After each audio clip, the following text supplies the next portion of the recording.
He was so excited. You were so excited. I'm sorry. Okay, go. I don't know if there's any way to feel about it. Is there a way to feel about interracial? Everyone feels ways about everything. I mean, people are allowed to love who they want to love, I guess. Okay, so indifference. Say yes, indifference. Indifference if it's, you know, if it's stemming from a place of genuine, sincere love, as opposed to like somebody fetishizing another race. Okay. Or somebody sort of appeasing their own feelings, their own internal feelings of self-hatred, and therefore going for the opposite of themselves just because it's the opposite. As a black woman in society, especially since I've reached adulthood, there is a lot of focus on why black women are undesirable and what we do wrong and why black men don't want us.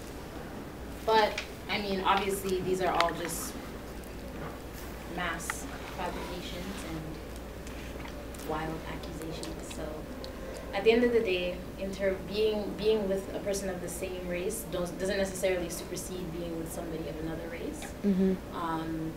It's just a matter of who you are, who you can coexist with and love wholly and completely and selflessly.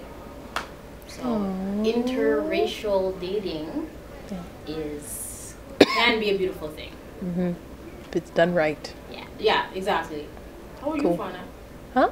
As a No. No. I'm the interviewer. Thank you. No.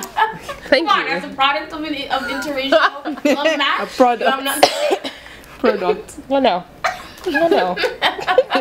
That person. Thanks.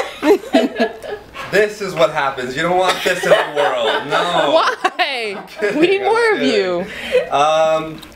You know, like, I don't know, I've been thinking about this a lot. Like, I think all of our identities and our histories and where we come from are much more complicated than we realize. And so I think that there's still this like kind of racial purity that gets understood. But it's like, like I was told I'm Japanese actually. I'm like Okinawan and Japanese, and that I'm sure can be broken down. And so I think that there's a lot of complexity within all of our stories. But then there comes this time when like, based on like in Toronto, how race is understood, when it's like, okay, this is a brown person and a like East Asian person, or this is and then it becomes an interracial relationship.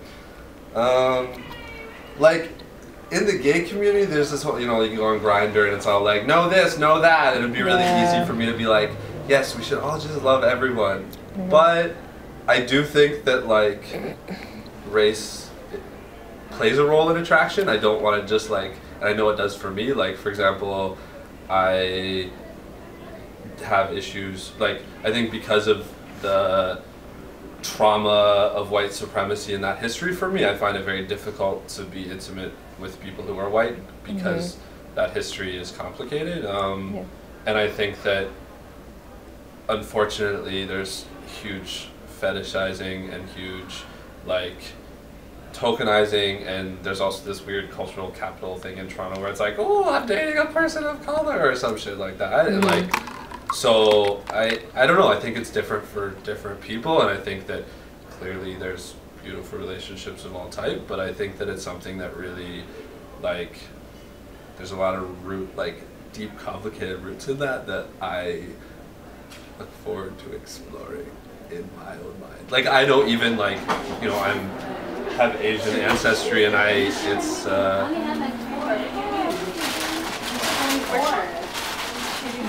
After, hold on. Go ahead, continue. Like I even think it's easy, like I could totally fetishize other type, like I don't necessarily look the stereotypical Asian, and I think you grow up like around pornography and you grow up around all these things that have really deep, problematic, violent undertones of how race exists in the way that we are sexualized and attracted to each other. So yeah, but like, yeah. Cool. Mexicans are pretty. Yes, we are. We're great.